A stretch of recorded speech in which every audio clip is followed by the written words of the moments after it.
Abakene barakandamizwa. Narongeye nitegereza akarengane kari ku isi, mbona amarira y'abakandamijwe, kandi bo ntawe uyabahoza.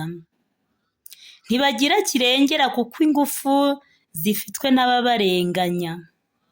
Nahise nshima abapfu bamaze urwabo kurusha abazima bakiriho. Abo bombi ariko ubarusha ihirwe n'utakibaho, kuko atarabona amarorerwa yo kuri iyi si.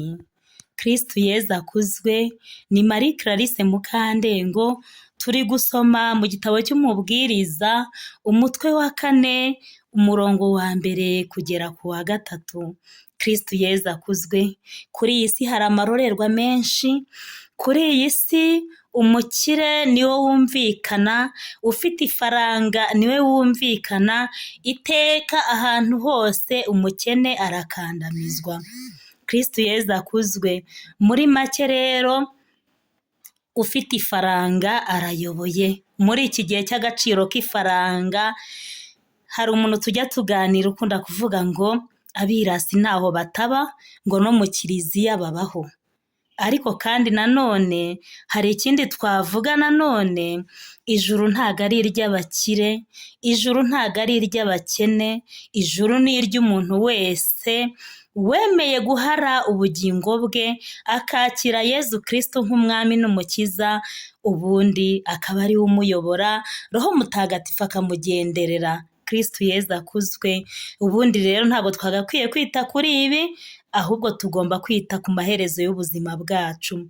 Ntabwo dukwiye kwitwa ngo turi ibihangange, ntabwo dukwiye kwitwaza ngo dufite amafaranga, ntabwo dukwiye kwitwaza ngo turakize, ahubwo tugomba kwitwaza ko twamenye Yezu, twakiriye Yezu mu buzima bwacu, turi gukorera isi nk'abayivamo no gukorera ijuru nk'abazaritaha. Kristu Yezu akuzwe.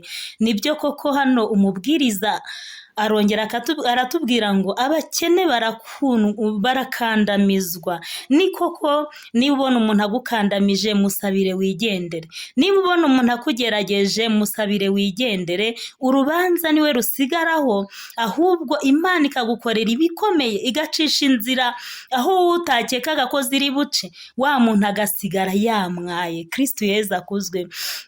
Uwamenye Yezu ntago ajya atana n'umusaraba, uwamenye Yezu ahorana umusaraba mu buzima bwe, ariko iteka Yezu adusubiriza hahandi twageze ku karubanda, hahandi buri wese aba atangiye kutwota, hahandi umuntu aba yabuze amafaranga yo kwishyura inzu bagiye kumusohora mu nzu, agahita abona ubwishyu. Niho Yezu rero aba yagutabariye, hahandi buri muntu wese aba yashatse kugufataho ijambo, hahandi buri wese aba yabashije kukuvuga uko yumva cyangwa gukora ibyo yishakiye kugira ngo agushyire ku karubanda.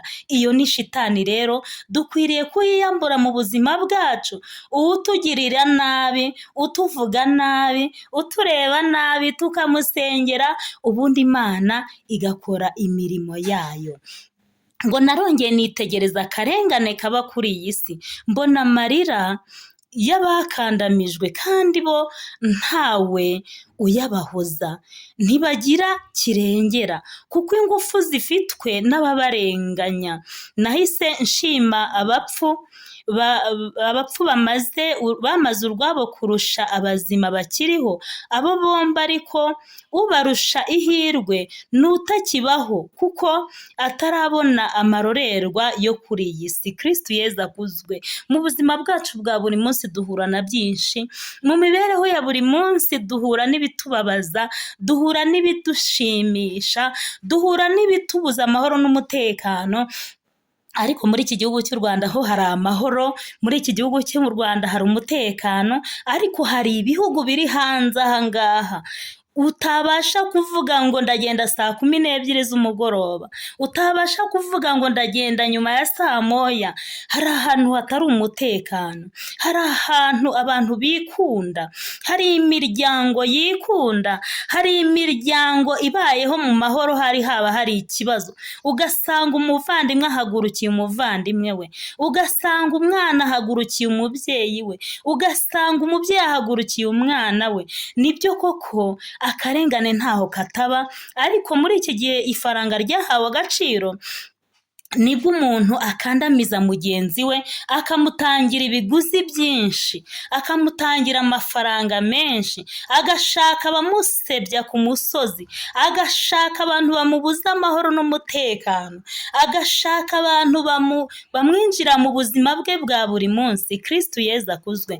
Ni ukuvuga ngo rero tugerageze dukorere isi nk'abazayivamo, dukorere ijuru nk'abazaritaha. Ibyo byose nitubona byatugezeho, dusenge ubundi twiturize, dusenge Imana ubundi aba ari ikora imirimo yayo. Umubwiriza rero urumva kwitegereza akareba, aba yabonye ibyo byose, aba yabonye izo ntambara ducamo, aba yabonye ibibazo duhura nabyo bya buri munsi. Kristo Yezu akuzwe. Ni ukuvuga ngo mu buzima bwacu bwa buri munsi tugerageze gukorera isi nk'abayivamo, tugerageze gukorera ijuru nk'abazaritaha, twiyambure iyo myambaro mibi yose, twiyambure ibyo bya sekibi byose, ahasigaye duhangane no kugira ngo dushake ubugingo buhoraho. Ngo narongeye ngo nitegereje akarengane kari ku isi, mbona amarira y'abakandamijwe kandi bo ntawe uyabahoza. Kristo Yezu akuzwe. Igihe uhuye n'umuntu uri mu karengane, igihe uhuye n'umuntu uri mu bibazo, igihe uhuye n'umuntu uri mu ntambara, gerageza ubanze ushake umuzi nyirizina w'icyo kibazo, noneho numara kuwugeraho urebe ufata umwanzuro. Iyi minsi ya none uganiriza umuntu ibyawe, uyu munsi wa none ubwira umuntu ibyawe, akagutega amatwi akakumva, akareba aho ufite intege nkeya, akaba ariho sekibi imurimo yinjirira.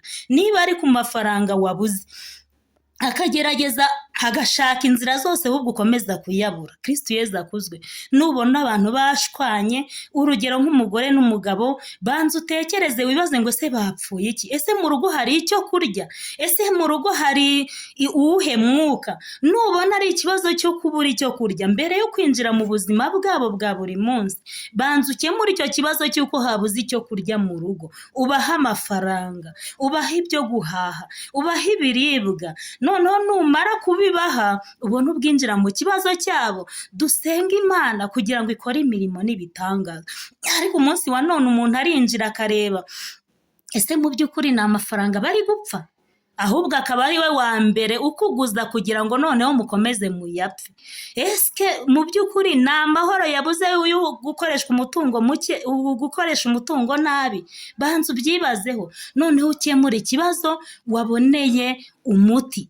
Uvuge ngo niba ari umuntu dufatanyije inzira yerekera ku Mana, reka tubikore gutyo. Niba ari umuntu wabuze ubwishyu ashyamiranye na mugenzi we, mwishyurire kugira ngo ejo hatazavamo urupfu. Nubona abantu bashyambiranye kabiri gatatu, jya utekereza urupfu hagati aho ngaho.